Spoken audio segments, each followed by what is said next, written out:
All right, so we're talking about inflation curves and where we're going to move from there. Good. We live. Yeah, we are.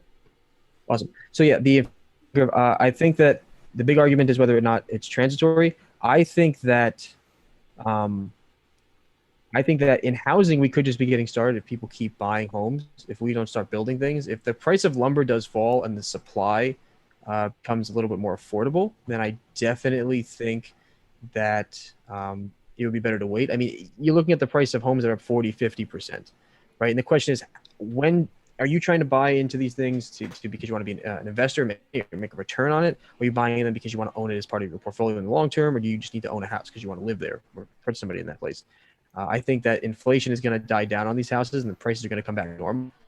Because there's only two options, right? Either we get a hold of this and things go back to normal and we just kind of have I think in a year or two, I think we can expect, I was reading, we're going to talk about this tomorrow, that the Fed may be expected to keep easy money policies for the rest of the year, which means I would expect at least within the next year or so, you're going to see prices continue to rise for the most part. But I think after that, in 2022, 2023, you're going to start to kind of see the peak there because, we're burning red hot and we are on a lot of stimulus. But once that stimulus dies away, corporations have $11 trillion of debt. The country has $30 trillion of debt. There's a lot of heavy weights pulling us down. So I think in the short term, prices are going to continue to rise for at least the next year.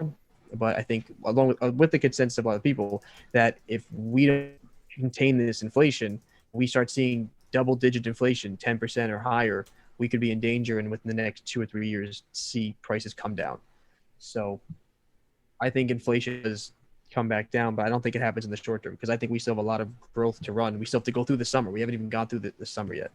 So I don't have like the data, the model to give you a mathematical justification. But I do feel like we have some more momentum to run.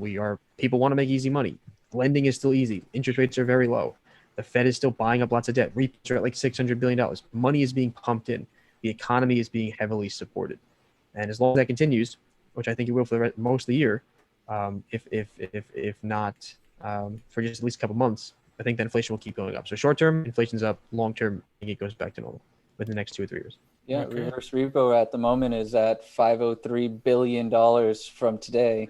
Reverse repos, which is from June 1st up to this point, $5.5 trillion that have been lent from the Fed to institutions overnight lending.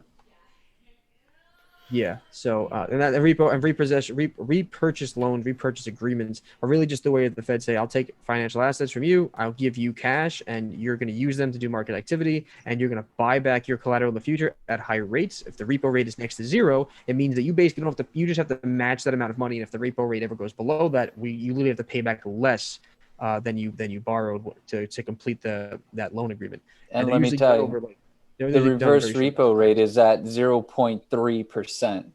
So yeah, that's a sign That's that that's pretty much they're nothing. pumping lots of cash. The idea is to give like a trade. We give you capital, you give us assets, and what that does is it keeps everything in balance, and the money gets flipped. The problem is that there's more and more repos happening with low and low interest rates, and corporations have lots of debt. So you're looking at a lot of there's a lot of help in the market that's pushing up these rates, giving people this freedom of like we just keep spending, things can just keep going. So definitely, I think in the short term, inflation will continue to increase.